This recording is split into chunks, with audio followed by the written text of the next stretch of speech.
Thank you for joining. We'll give it 3 minutes past and then we'll get going.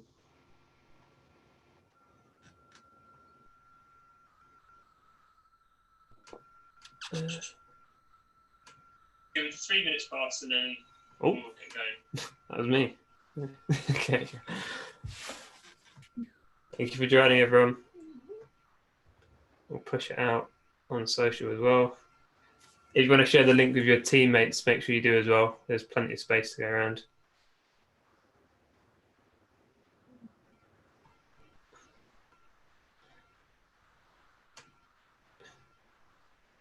Cool.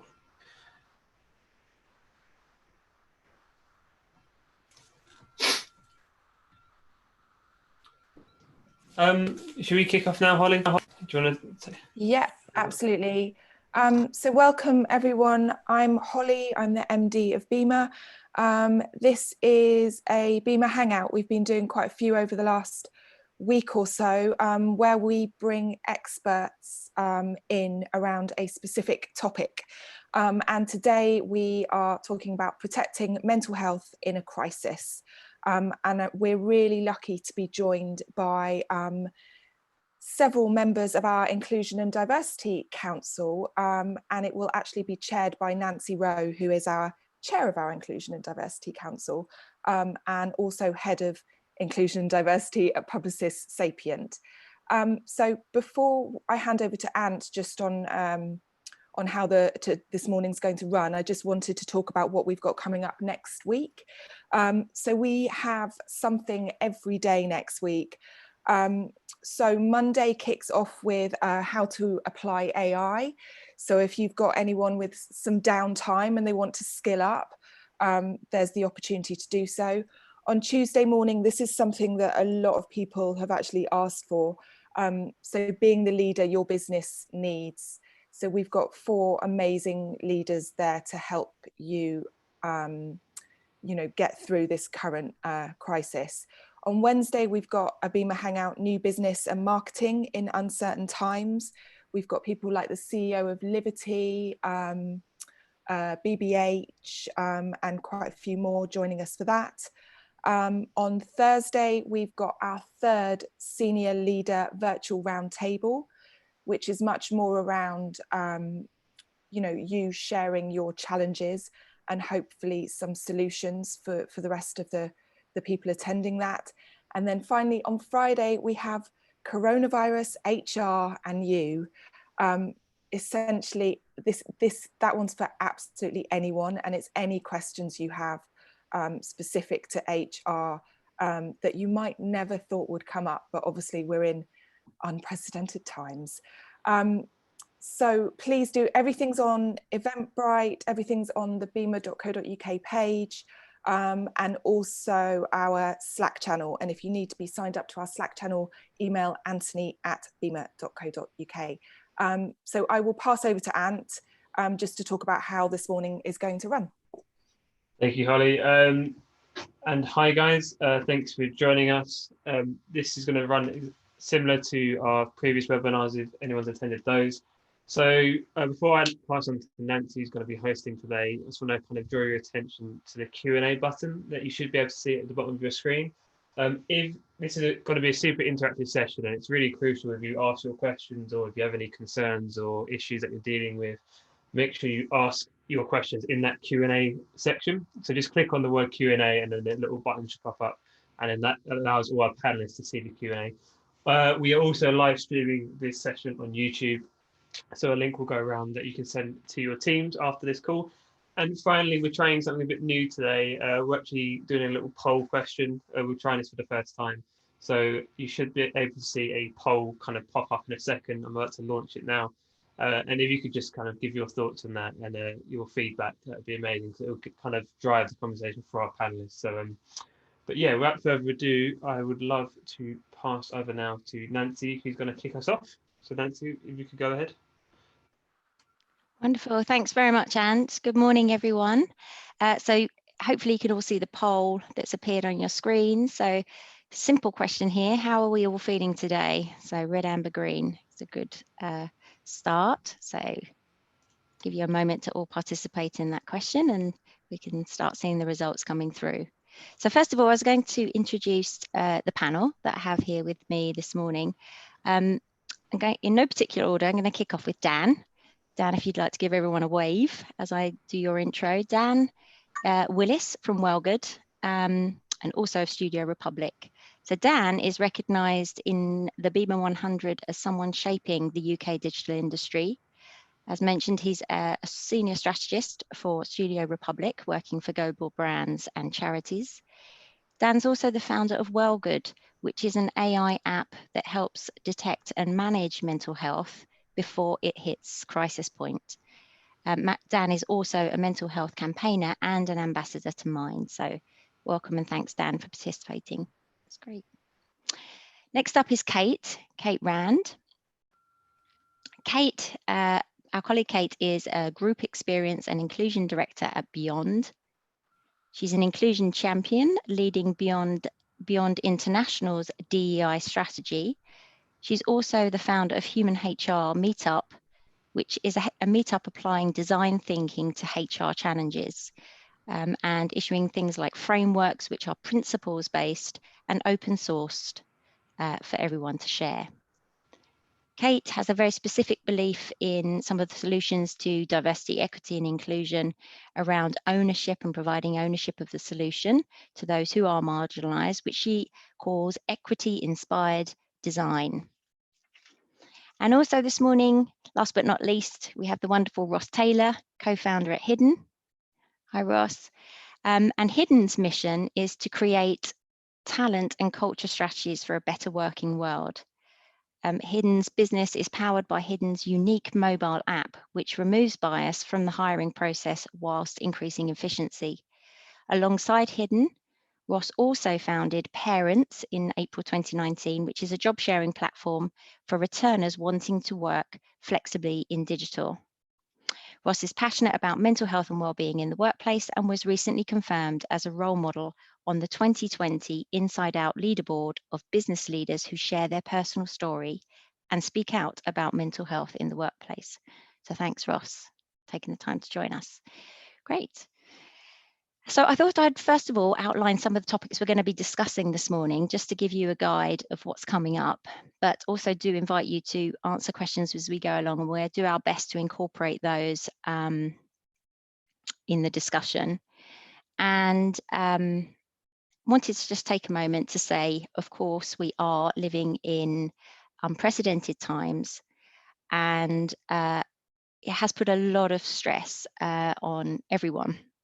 So we may often associate mental health with those who might be suffering from poor mental health in normal times, but certainly the situations in which we all find ourselves working currently are putting a lot of strain on everyone. So this morning we're going to kind of talk about a number of things, including how do we spot the signs of stress, how to get a conversation started around mental health. What are the kind of coping strategies that we can employ either at a personal level or at an organizational level? What is an employer's responsibility to their employees at in these times and in these situations, as well as some practical steps to improve your mental health and well-being, and specific techniques to survive stress, self-isolation or lockdown. We'll also be calling out a number of resources that we've found useful, and we'll be pointing those to you both during the discussion, and the BIMA team will share those after the discussion this morning. So let's kick off. So I think I'll pose the first question to Dan to sort of start this discussion around those who are suffering. How is it possible to spot if someone is having a bit of a mental health crisis, rather than just perhaps feeling a little bit stressed? Okay, thank you, Nancy. So obviously things have changed quite heavily over the past week. So collaboratively with Mind, we've been actually looking at noticing warning signs against our usual framework. But as an organisation, for those who already are, simply tracking emails and working hours sadly seem to be one of the best ways to identify those warning signs. But at the same time, you can see if someone is struggling by, if you can see if someone's struggling by doing that, it can create quite an intrusive environment as well. So, you know, as agencies, as people who care about our employees, you know, and our culture, surely we can have a much more honest approach. So there's just a few certain characteristics that can lead into a dip through certain symptoms like uncharacteristic mistakes, finding it hard to motivate themselves, missing deadlines and letting time slip by. That's a big one, especially when people have just jumped to remote. Being short-tempered or having outbursts of anger which could be quite unnatural. Looking tired or drained, you know, not to mention the fact that I've got to deal with 2 kids whilst working from home at the moment, so it's probably a pain a lot of people are feeling at the moment. Isolating yourself from usual conversations or activities, appearing distracted during meetings, becoming more chaotic and erratic. And also, one thing which I have noticed with some of the teams that we work with is working from people's beds. Now that's quite a negative and quite a big disengagement factor from ourselves. So, but as a leader or a colleague or a friend, it might be unclear what your responsibilities are, but my advice really is keeping it simple. Although it can be hard to identify these early warning signs in ourselves, it's important that you don't impose yourself or your opinions on anyone. Okay, so empathy is this really, really strong aspect, and people should feel comfortable talking to you. So just start by asking how they are is really a very important factor. So, or as a manager, you know, just having those more regular catch-ups with individuals. Shifting remotely, it's a huge change. So rather than having your monthly one-to-ones, you know, actually maybe for this temporary period, you know, try and reduce that to weekly, because, you know, if you have to skip one, then actually it goes to fortnightly, doesn't it? So it's not a huge space, but if you still have a monthly one-to-one, then if you have to skip that due to a meeting, a pitch, all these different things that do come up, then actually it can be 2 months before you actually speak to your member of staff. Big. Right. So yeah, so that's really that factor. So that's really helpful. So those are some of the signs, and as you said, it can be just sort of even just being mindful to check in on your teams or your colleagues more regularly than you might do otherwise. And every interaction you're having about work, you could kind of kick that off with a, you know, how are you feeling today, and kind of spend a bit of time kind of allowing each other to share that. And if there is a problem, how is it best to help? What kind of strategies can you suggest? So there's a lot of things that anyone can do. So for us, we've got a really open culture, and really it's empowering your staff and empowering your employees to actually be open with you. One thing that we've put into place, you know, actually collaborating with Mind again, are things called wellness action plans, and we'll provide that to everyone. So BIMA will send that out to everyone after this, and basically as a manager's action plan, but also an employee's one as well. So what essentially it has in there are things like helpful definitions around mental health conditions. So, you know, for those who aren't au fait with what depression could look like, or what anxiety can look like in individuals, yeah, it's got some great stuff in there. Approaches that individuals can adopt to support their well-being, you know, early warning signs, workplace triggers, you know, all these things around what can support them what support they should get from you, and, you know, actions are positive steps. It's like a back to work form as well. So it's actually an agreed signed document. It's an agreed document between yourselves as a manager and an employee. And a lot of people may think, why would we do that? But in actual fact, the questions within there. It's about, well, how do I deal with mental health, and how do the signs actually show from myself as an employee?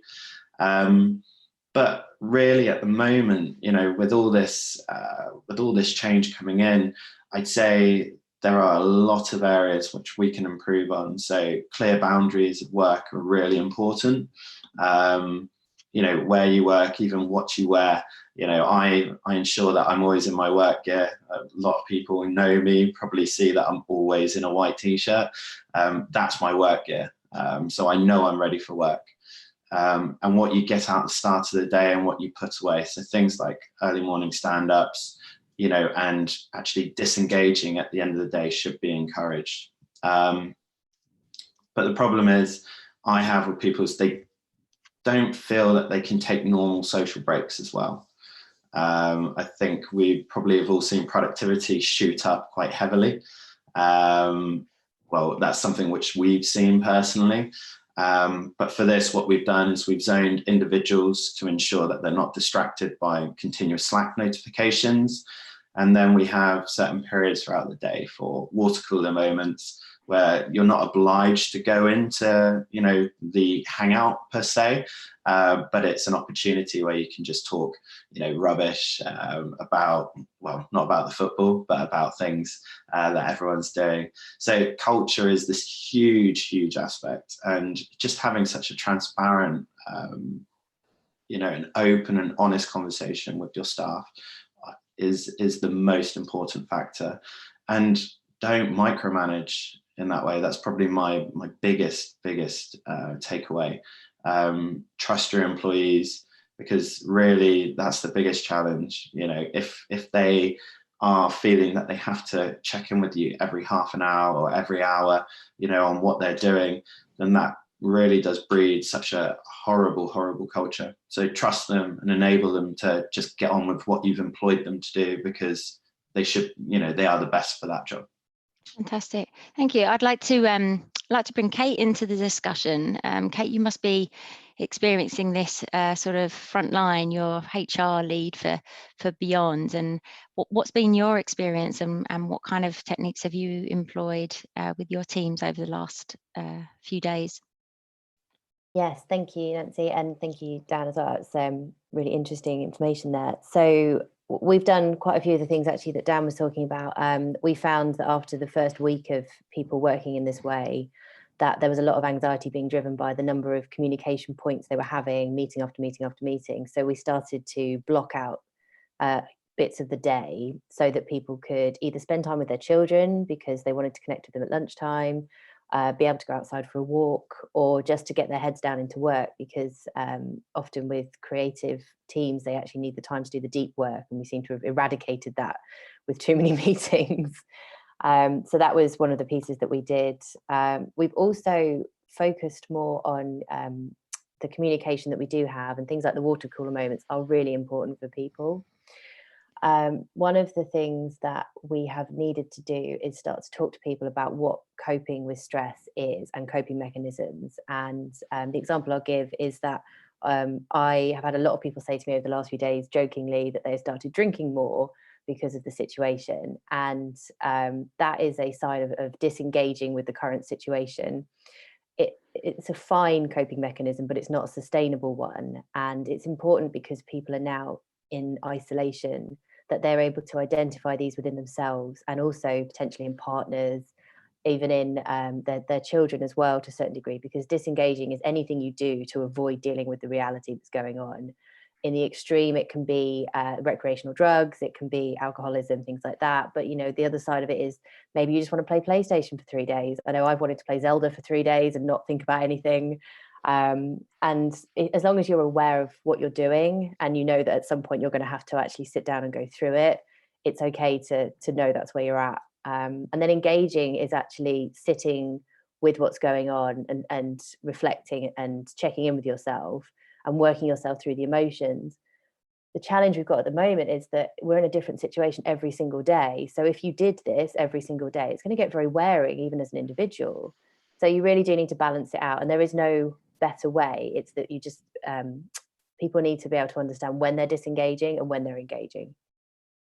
I've definitely seen sort of some articles about that we, you know, under times of stress, we resort to type, don't we, in a sense, if you were kind of, you know, particularly sort of have a personality trait of one or another, whether that is sort of slightly compulsive about doing anything under certain times of stress, that's when it's really going to kind of manifest. So it's perhaps, yeah, as you suggest, having that self-awareness to recognize that that's what's going on, or seeing that in others, and kind of having an honest discussion about that.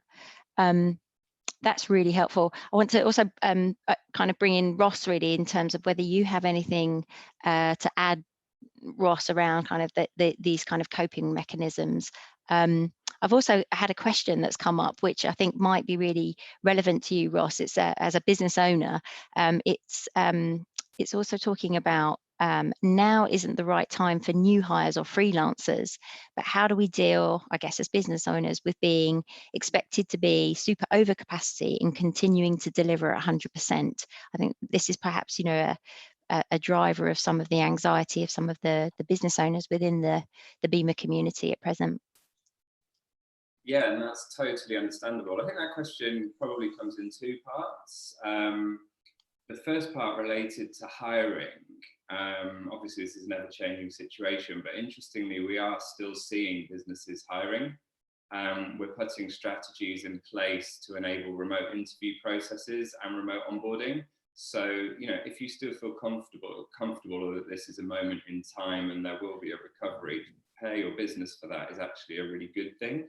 If you're in a position financially, of course, and that's not going to put undue risk on the P&L. So that is possible. So don't completely rule that out. I think in terms of the expectation of operating at 100% or indeed over delivering still in this time, I think that goes back to a bigger question, which is how do you care and look after your employees? Because they will be feeling anxious and they will be conscious that they'll be making mistakes, particularly if they're balancing children. And that, I think, brings the pressure and the heightened sense of kind of a risk from a mental health point of view. So I think you have to just accept and trust that everybody wants to deliver at 100%. But I think people have to now be more empathetic and sensitive to the fact that the conditions in which people are trying to do that for your business are changing. I think I'm fascinated by, and have been over the last few years, around the concept of people bringing their authentic self to work, and how do we enable cultures and workplace cultures where people are comfortable to talk openly about mental health. I think what we have now is everybody thrown into a situation where their whole selves, their home selves, literally their homes, their children and their environments are brought to work every single day, in every Zoom, in every meeting and in every conversation. And I think that gives us all an amazingly positive opportunity to flip your work culture to an environment where authenticity, openness, communication and care can be right at the front. So I suppose that goes on to the next point that you wanted me to talk about, which is what are some of the things that you can implement, both on an individual level and as an employee, to try and drive that kind of culture. And certainly conversations that I'm having with my own team and with our clients, and how they can help their teams to look after themselves.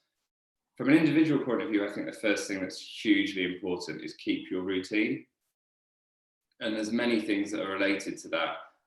Micro things like getting up at the same time, having the same morning routine, making sure you get dressed, don't work where you sleep. That's a really important thing, to move away into a separate space. I think a really interesting tip that we've got all of our team doing is have a work from home commute. Whether that is go out the front door, come in the back door, go out the front door, walk around your car and come back in. Just that kind of metaphor of fresh air and having the start of the day, I think, is really important. And I think to maintain productivity and kind of your own mental health is to work individually on your transitioning in and out of work. So the work from home commute can be one thing to transition in, but you also need to be really important and really focused on how you can transition out, which is why we encourage you not to work from your bed, because there is then no transition period. And transitioning out needs to be perhaps checking your plan for the following day so you can mentally switch off. It's maybe giving yourself some time without your phone and without this kind of barrage of constant communication through all these different platforms, which can cause people to feel overwhelmed. So I think transitioning in and out is really important. And then another thing that we found really effective is changing your working patterns to work in sprints. There's a huge amount of distraction at home, particularly if you're balancing homeschooling and children. So actually break your day up into sprints. We're going to attach some links to some resources, which we're going to include the Pomodoro technique, which is, I think, really popular around working in 25-minute sprints and looking to create a goal in each sprint, resting for 5 minutes and doing another sprint, and then doing 4 of those sprints, you have a 30-minute rest. And it's really important in that rest that you get outside or get some fresh air or disengage, transition out for half an hour. So I think that really helps as well. From a business point of view, there are loads of practical things that you can do to start to shift the work culture. I think some great things that I've seen implemented are work from home buddies. So that's something we're doing in our business, but allocate somebody, a buddy pair, a wellness pair in the office, and you guys just check in every morning. That's your point of communication. It becomes a really empathetic and open conversation, because remember, everybody's in the same boat, but there's no hierarchy in those discussions. So they can be very feelings led, which is really good. We do check-ins at the start of every meeting, which we've also implemented in a number of our partners, which can be either 1 or 2 words, just going around the Zoom or around the virtual room, and everybody's allowed to openly just say how they're feeling. And I've definitely noticed that as the novelty's wearing off of this situation, that anxiety is more coming to the fore. And don't be afraid to tell people they can step out of this Zoom and go and get some fresh air, see their kids, transition out for a period, just to take a moment of self-care.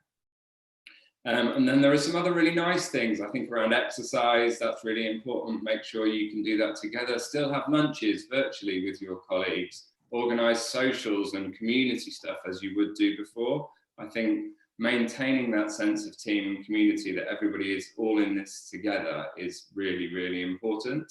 I can see we've got some more questions coming in, I think, as well. Yeah, yes, I was just going to invite Kate, just to sort of, from an employer's perspective, are there any other kind of tips for keeping teams motivated and spirits high? Anything else sort of tactical that you're implementing at the moment that you find is working? Yeah, and I think when you look at your team, it's important to recognize that what everyone's going through is a version of change management, effectively. And if we apply sort of through the or look at it through the lens of neuroscience, for instance, you can start to see some of the impact that the change is going to have on people, and therefore how, as an employer, you can respond to that and start to make sure that people aren't going to have the anxiety they've got exacerbated by the business. Because more often, sometimes organizations can do things which are very well-meaning, but actually will drive anxiety more. Examples of this are over-communicating about COVID-19 itself. So certainly in our US offices, we've seen people be completely inundated with information, misinformation, all sorts of stuff about COVID-19. And we've had to actually rein it back. And we had a Slack channel that was dedicated just to the COVID stuff, so it wasn't on the other channels. But then we saw that people were actually starting to get really very, very anxious about this, because they were going in it, they were starting to read it, they were getting the information from Trump saying it was going to open, and it was becoming very difficult for them to try and work through all this and identify what actually was accurate. So we completely dialed it back and said, as a business, we have a responsibility to give factual information and to signpost people to the appropriate websites, but that is it. And we've actually gone one step further and said to our employees, we really want you to lean in and share and communicate with each other, but just be mindful of the impact you're having on other people's mental health with the information you're sharing. So I would say that is something that all organizations can look at, which is communication is good, but just be mindful of the communication, because you are responsible for creating an effective work environment for your people, whether that be a digital or a physical work environment. So popping back to the neuroscience bit, there's an acronym called SCARF, which talks about 5 different elements that if you impact any of these for an individual, they see it as a threat, and your brain, when it sees a threat, pays additional attention to something that is a threat, which means that it will put all of its focus on that particular area. And the acronym stands for status, certainty, autonomy, relatedness, which is also connectivity, and fairness. And we can see that the situation we're in at the moment is absolutely having an impact on people's feelings about this. There's people unsure if they're going to have the job they've got still. They're going to be in new situations where they're like, you know, does the hierarchy that they had previously still work? Are they being looped in all the right meetings? Do they have the connectivity they had before? And are the communications that are happening, do they feel that they're being involved in the right ones, that things are being done fairly? And you can start to see your employees get affected by things like imposter syndrome. And this happens much more when they're in isolation. So as an employee, it's important to make sure that you are able to share resources about that and able to have those sorts of conversations with them. So simple things that you can do to change this is around recognition. If you can't reassure people in the normal way, agencies are highly unlikely to be able to reassure people around jobs. But you can look at other ways. So can you set up recognition systems, ways to make sure that people are still feeling like they're part of something? The social spaces are really important. And so is keeping the consistency of meetings, because you've completely decimated their structure and their certainty. So if you can at the very least keep your stand-ups in place, your normal meetings in place, your one-to-ones, you are helping them create a structure that they can keep their certainty going by. That's great. Really great advice. Thank you, Kate. We had a question. I might kind of just read it out to share with everyone also on the discussion. It says, I have a member of staff who's usually incredibly positive. In the space of 10 days, he's moved to remote working, had his long-term girlfriend split up with him, which is hitting him incredibly hard, and he'll be furloughed from Wednesday. He volunteered before a consultation stage to help himself deal with the breakup. From a business perspective, we'll struggle not to furlough him too. I'm worried that a lot of the things that he enjoys have been taken from him. I've got a good conversation going with him daily and keep asking him how he is. I've advised him to go for walks, runs, keep video calling friends and family, which he's doing. Any other advice you can give? Dan, if you were presented with this situation, perhaps in one of your teams. Wow, that's tough times. Yeah, Andy, thanks for that question. Well, I think you're doing really well at the moment. You know, keep that conversation going. I'm not sure of the rules around furloughing. If you can stay in contact, I think you can still stay in contact with your employee because they are still an employee of your business. So ensure that you're still having those one-to-ones, ensure that you're still catching up with them. I would also suggest, you know, there are loads of resources out there for signposting. You know, I'm quite biased in the fact that I talk about Mind, but they've got an incredible hub which is completely open source that actually provides huge wealth of information around how to signpost, how to support your staff, even how to support yourself as well. So what I'll do, Andy, is I'll pop a link through to Nancy and the team, and we'll make sure that we get that out to you. Actually, I'll type that out as well. So wonderful, great. And I think I'll return to Ross for this one. Another question around not working from bed. Yeah, you know, such a tempting prospect really when you don't have to go into work for a number of weeks. But Mira McCann, who, if it's the Mira that I know, hi Mira, great to hear from you. A couple of her team live in flat shares, so don't have the luxury of separate quiet rooms to work in. Have we come across any creative solutions to kind of creating quiet zones for remote working? I mean, obviously that's a very real challenge, particularly in flat shares. I'm sure lots of people in central London are experiencing this. So if anyone's got any innovative responses, they can put them in the chat now. I mean, I have seen some great solutions with ironing boards set up, desks, and people on windowsills and all sorts of things. But I think there's a couple of practical things I would recommend for those people around, even around the bedroom. I think one is, if you are going to sit on your bed to work, is get up, have a shower, get dressed as you would normally, go into your communal space for breakfast, have a transition into work routine, to still go out the front door, get some fresh air and come back in, and then come into a made bedroom with a made bed that's tidy, that's ready to be a workspace. I think the real danger is, if you're in your bedroom, is that you just wake up, watch a bit of Netflix or whatever your preferred streaming choice is, and roll onto your laptop and start working, and then there's no start and end to the day. So I think it's really important that you create a routine that creates those barriers and boundaries to what is work and what is home. Yeah, no, fantastic. I have a similar sort of concern even with my own 2 children working, kind of doing their schoolwork in their bedrooms. I mean, whilst it's a really practical solution to us each having a zone where we can work in a shared house, you know, there is definitely something to be said for kind of the routine, I think, around how you manifest your state of mind and your approach to how you're working, and when work's on and when work's off. I had a conversation with also a colleague that I work with, is when we were still commuting into the office, I definitely found that I would be much more flexible about when I would work throughout the day. I've always had the opportunity to work remotely, and maybe would leave the office at sort of 5, come home, do a few things, and then log on to work sort of between sort of 7 and 9 in the evening.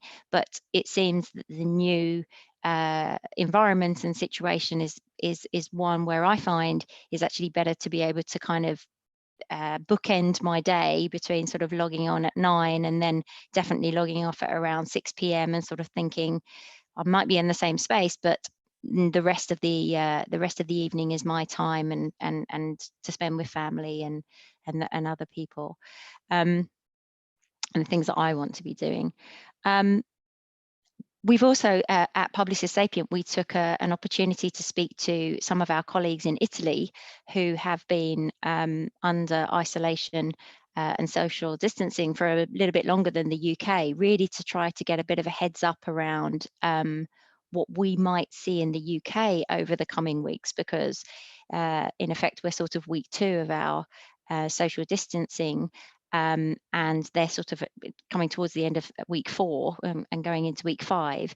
And I must say that I was really delighted to see that things weren't as bad as I had anticipated, and that through employing a lot of the techniques we've been talking about around sort of really having regular contact with everyone, open conversation and discourse around how everyone's feeling, they have managed to get through this as a kind of as an organization, and knowing very much kind of the strengthening the connection with all the employees over remote channels has really sort of helped everyone kind of get through what's been quite a difficult period. So I think just a kind of heads up in terms of, yes, I know we're all sort of really dealing with the here and now, but we also really need to be mindful that there is still quite a few weeks of this yet to come, and it might be perhaps a good idea for us to also host another discussion in a few weeks' time to see where we're all at that point. So I'll switch back to some of the questions. Another respondent, Owen, thanks very much, has said that he also volunteers with a mental health charity called State of Mind Sport, and he's going to be sharing, they have a great library of practical guidance documents that might help people. They cover topics including sleep, resilience, alcohol, gambling, self-harm, suicidal feelings, etc. So that's their State of Mind Sport. .org. So I definitely recommend taking a look at those. Also, let's any other kind of resources that you have found. We've spoken about Mind, and I think obviously signposting to some of the government and NHS sources of information. Anything else that you feel has been particularly kind of helpful, either for those working freelance or in particular sectors? Anything else anyone would like to share? How about Kate or Dan? Yeah. I'd just like to say, even though, yeah, there's some incredible resources out there. I do think, even though it's a bit of a conflict of interest, using, a plethora of apps, things like Calm, things like Headspace, they can be very useful, although they're, I will say, personally, they're quite generic from a content point of view, but they can be really useful to actually be able to self-reflect and to be able to essentially do a self-assessment. I've seen Deanne's been talking about doing self-assessments for their staff. So things like Headspace, if you as an organization are able to actually pay for Headspace for your staff, that could be incredibly useful. And on top of that, just, as a B Corp, at Studio Republic, we're inclined to actually survey our staff, and get satisfaction, understand their satisfaction, from an annual point of view. But we've actually stepped that up to really try and identify that mental strain. So we are talking to them more regularly around, more openness around their mental health and well-being, as aside from our usual clients. Employee satisfaction. So things like that could be really useful as a resource, just speaking to them.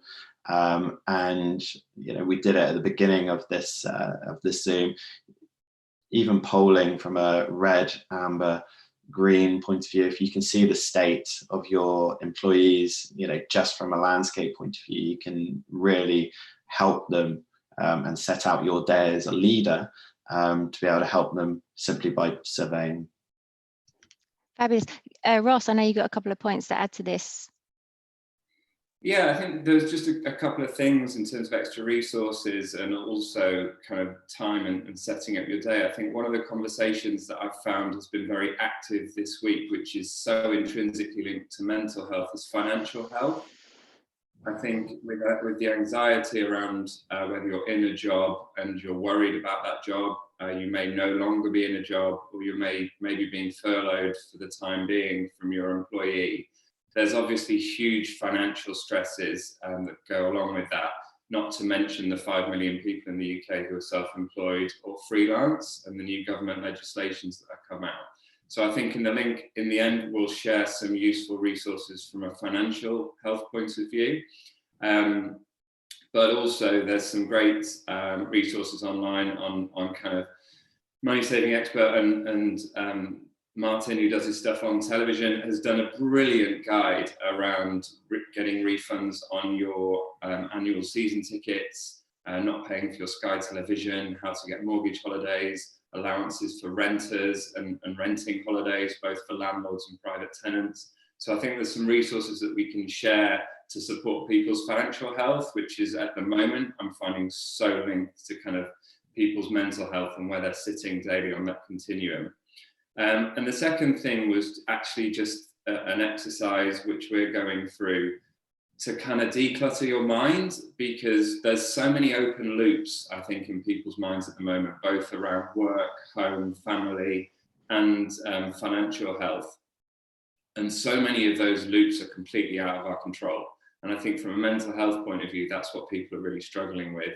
And there is so much going on and changing on a daily basis that people are losing control. So I think a really simple exercise is just using the action priority matrix, which is basically just write everything down, both from a personal and a work point of view. Just unload it all onto some paper, and once it's in front of you and it's been decluttered from your mind, it will become far more objective in terms of how you're dealing with those things. And you'll look at that paper and you'll think, well, some of them actually aren't that important. Now I can see them written down. But just think about those tasks in terms of two things, which is impact and effort, and score them all on how much impact they're going to create on your life and how much effort it is to deliver on that task. And when you've scored them all 1 to 10, plot them on a matrix, and you'll actually be able to start to goal set for yourself really effectively, both around setting up yourself personally at home and the tasks that you need to manage at work. So we'll put a link to that and how to do that and how to plot on the matrix. But I think that's a really good tool to use to clear your mind and start to prepare on the next few weeks ahead and what you actually need to achieve for yourself. Yeah, Fabulous. What's has a specific name, this technique, or a model? Yeah, priority matrix. Fabulous. Great. Thank you. There's a couple of questions here that I was going to kind of tie together. Deanne Walsh has been very kind in sharing a link to a very cheap little laptop desk, which is really useful for working from the bed or sofa if you don't have a desk at home. At the moment, I've got my laptop on top of about 20 vinyl records on top of a chair in a spare room. So I think I might have a look at investing in that product. And then in relation to also, that's quite a helpful one. I have also encountered the issue in households where you have got kind of teenage children. You need more laptops potentially than you had already have. So you know, I've heard about other organizations, if you have a surplus of laptops that, you know, some of them might be a little bit more out of date than your latest kit, but maybe that's a kind thing that you could potentially look to do within your organization in kind of loaning laptops to parents so that they have some devices that they can use at home. I have also another question from Laura, who happens to be pregnant, and I think we'll push this one to Kate. She says, do you have any advice for managing moods whilst pregnant, or how employers could help pregnant employees? I'm used to, actually, Laura may not be pregnant, apologies, it might be on behalf of someone else. I'm used to working from home, but usually do 2 to 3 days a week. The lack of physical contact with people is a struggle for me. I live with my husband and 2 cats and have a small garden, for reference. Yeah, okay. So I mean, it's great that you've got a garden and 2 cats. I'm very jealous. I'd love to have some cats. So if you have pregnant employees, it's the same set of responsibilities that you had when they were in the office originally, and you will need to do a risk assessment on their working environment to make sure that they are set up correctly. So that should still be something that you go ahead and do. And if you are an organisation who isn't able to supplement home office budgets for people so they can set themselves up, you might reconsider whether or not you actually do that for someone who's pregnant. And in fact, you may need to, depending on what it is that they're missing. So I would recommend for anyone who does have pregnant employees that the first thing they do is just connect up with them, make sure that they are checking in, but also that they actually assess the working environment they're within. As for managing their mood, as it is the same for any employee, it's about being able to be self-aware and making sure that you've got the connections with other people, giving yourself the time out, being very disciplined about your working schedule, and making sure that you are connecting with your friends, that you're having your time to chat with them, things like that.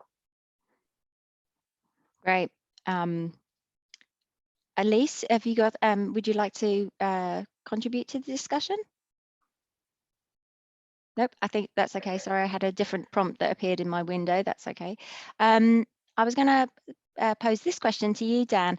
The best way to engage employees who might be masking at this time, who may not feel comfortable sharing emotions at work, how can we support without pushing them in a way that they're not comfortable with? I think from that point of view, so putting my business head on, it's actually identifying how they understand what success is in their day. You know, if they are not feeling comfortable in sharing their emotions at work and that side of things, if you're able to show that they are, you know, successful every day, you know, that they're able to feel that that love from yourself as a leader, then actually that should enable them to actually come forward a lot more. It really does come back to, you know, what Kate was saying before, and the fact that as a business, it is exactly the same as if they were actually in the office with you still. So if they're not willing to come forward to you and speak to you about about their mental health regularly, then, you know, there's only so much as an employer that you can do. You know, one stance that we take, which is quite, it can be quite controversial, is around that as an employee, you're responsible for your own mental health. As an employer, you're responsible for supporting them through that. So you're not actually responsible for their mental health, but you're responsible for supporting them at times that they may have undue rest. And then off the back of what Ross was saying, you know, around structuring your day, one thing that I felt really has helped me throughout my career is there's a little book called Eat That Frog. Probably a lot of people know it. And actually it's helped me structure my day and prioritize my day really well so that I identify what success is. I can see through tangible, tasks throughout my day, what actually is going to be a good output. And, you know, how I can, you know, come away from my day, you know, right on time, and actually disconnect at the right time, as opposed to it just bleeding through the evening and throughout the night. Yeah, no, great suggestions. I think it's true that you know, if we're not necessarily fully immersed in the topic of mental health and well-being, you know, you might think, you know, would you approach someone and say, how's your mental health? You know, it's not that sort of question. We've talked about sort of saying, you know, how are you, as a good conversation opener. Some may respond very well to that, others may be a bit more reticent, and I definitely see the benefit of kind of having a kind of conversation around what does success look like, what are you seeking to achieve today or this week, and then maybe questioning around what do you anticipate might get in the way. Lots of sort of open questions which then might provide the opportunity for them to share a little bit more about what's going on in the background rather than the kind of the work itself. I've also found, just in the conversations that I've had in the last week, is as a leader, if you also share vulnerability, others will then share that back with you as well, you know. And if, you know, you kind of say to someone, you know, actually yesterday was really quite challenging, and you spoke about the Headspace app. We have that at Publicis Sapient, and I've recently discovered, because I hadn't, we had actually rolled that out as a tool across Publicis Group to avoid burnout sort of over the last 6 months. Not that there wasn't a high ratio, but generally in the way that we were working previously. But it's really taken on a different role now, and really sort of helping everyone get through these days of crisis. And they have an area within the app which is around physical health combined with your mental health, and that's really what got me through a couple of really difficult days earlier this week. And through sharing that with some of the people that I work with, then they're far more ready to kind of share their own experiences and what's going on for them on a daily basis. So I know we're getting into the last sort of 10 minutes of the discussion. So I kind of had asked each of the panelists to kind of give us their kind of top 3 tips then, really, as sort of takeaways of things we can all kind of do today, or things we should really be doing until we have the opportunity perhaps to speak again in a few weeks' time. So who'd like to go first? How about Kate? Yes, absolutely. So my top 3 start with leading with kindness. And I think now more than ever, it is important to make sure that the decisions you make, the communications you have with people are very empathetic, and that they are kind as well. Because we're probably all going to have to make some decisions we're not necessarily not going to be proud of, but maybe are going to cause us a few sleepless nights. Let's make sure that we're doing them in the kindest, most humane way we can, and that we treat everybody with kindness, because everybody we know is currently going through a difficult situation, which is the first time this has ever happened. And the second one is to listen. So very much to your point that you just gave, and also to Deanne on the chat, people at the moment, sometimes they just want someone to listen to them. And if you can spend the time to check in with people, not to the point where it becomes intrusive on their work, unless you have a HR person, in which case you can set them off and they can go around and check in with people. But those conversations are meaningful, and they're not meaningful because people want answers from you. They're meaningful because they just want a chance to actually connect and share. And if you listen to someone, you tend to find out a lot more information than you do by talking.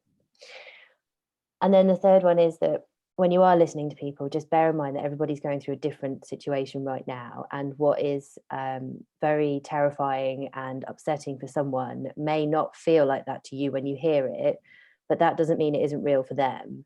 So you need to make sure that you are not judging when people are talking to you, and that you are being as empathetic as you can be and putting yourself in their shoes, so that you don't dismiss anything, because feelings are real to the person regardless of what they're about. Wonderful. Thanks, Kate. Ross, how about your top three? Shared lots of wise words with us this morning, but out of that. Thanks, Nancy. I've pivoted my top three actually slightly based on a couple of the questions that we've had, just to make this as relevant as we can for everybody. And one question I spotted earlier was, have we seen any fun things that organisations can do? Because my point for action is to keep social interaction and connection, and that is so important to make people bring people back into the team. In terms of some of the fun things, just to throw some things out that I've seen or been involved in, tea time, lunch together, exercising together, yoga, virtual pubs, pub quizzes, fancy dress competitions, MTV cribs, showing people around your house, meet the fam, cooking lessons and cooking competitions. That seems to be going really well. So there's loads of things. Get creative, get innovative to interact with your teams. The second thing is about working in sprints and goal setting. I think that's really important to bring clarity to your day. And then the third thing, which is to go back to the last question that we were talking about people that perhaps don't feel comfortable opening up. For anybody that's managing or leading in this group, and to kind of reference the Inside Out leaderboard and what that's all about, to how we're trying to smash the stigma of mental health in the workplace, is now is the time that you have to be vulnerable. You really have to lead by example and show your own feelings and your emotions and tell your own story, which will transform your work culture and enable other people to feel comfortable about speaking out. Love that. Thank you. Thanks, Ross. Dan, we started off with you at the beginning of the webinar today, so seems apt to finish up with your top three as well. So yeah, it's as with Ross, I've sort of pivoted quite heavily throughout this, but realistically, for me, everything stems from trust and respecting of boundaries. You know, with your employees, or even, you know, with your relationships at home, you know, let's just ensure that we do trust people just to do what they're supposed to be doing. Respecting boundaries. You know, if, you know, my 4-year-old was running around outside the door just a second ago, I was expecting him to come in. But it's not the end of the world. You know, we're probably seeing more and more dogs, more and more children on video calls. And it's not the end of the world. You know, it's excusable at the moment and probably will be for the foreseeable future. Let's just agree to that. So trust, you know, that people are doing their job, even with their distractions, respect their boundaries, you know, throughout that. So please, outside of work hours, especially now, it's more important than ever to respect those boundaries. Listen and empathize with your team.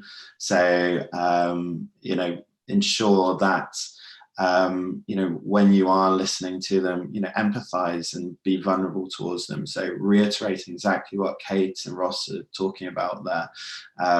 There's, you know, as a leader, you know, there's nothing more important than, you know, showing those vulnerabilities to your team, because they'll respect you a lot more for that. And action, don't just listen, don't just make people aware, actually do something about it as well. And yes, we can't be there physically, you know, there is a distance, but by, you know, encouraging community engagement, we can become closer together. We can actually, you know, be closer together, you know, closer with others who we may not have been if we were more physical. So, you know, through this, ensure that you do action what you promise, because it's probably more important than ever to ensure that your team can trust that you as a leader will be able to support them through this tough time. That's wonderful. Thank you, Dan. And so I would like to finish on a very positive note to give you the results of the poll that we posed today. So we were questioned with how are we all feeling today? And I'm pleased to say that 49% have responded green, 47% amber, a little bit red, have been able to take something from the discussion that we've had this morning. And don't hesitate to reach out to any of us if we can be of assistance in converting that red to an amber. But thanks very much. I'm going to pass back to Ant within the BIMA team to close. I'll do the close. Thanks, Nancy, so much. Well, thank you, everyone. I thought that was brilliant, really, really interesting, and I've got a ton of notes. So we will do a follow-up email with all of those links as much as possible mentioned in it. This session will also be available on YouTube. Again, to mention Slack, we'll shove all of this stuff onto our Slack as well. So if you're not on that, just email anthony@bima.co.uk and we'll get you on there. As I said, you know, that the ambition for BIMA right now is to be as helpful as possible and to provide clarity as opposed to more noise. So, you know, we're here if you have ideas of other things we can do, or actually aren't finding some of the stuff we're doing helpful, then just let us know. We, you know, as I said, we want to stick to clarity, not noise. We will hopefully run another one of these in a couple of weeks. I think it'd be really, really helpful, obviously, as things just keep on changing. But otherwise, thanks everyone. Have a really good Friday, have a restful weekend, and see you next week.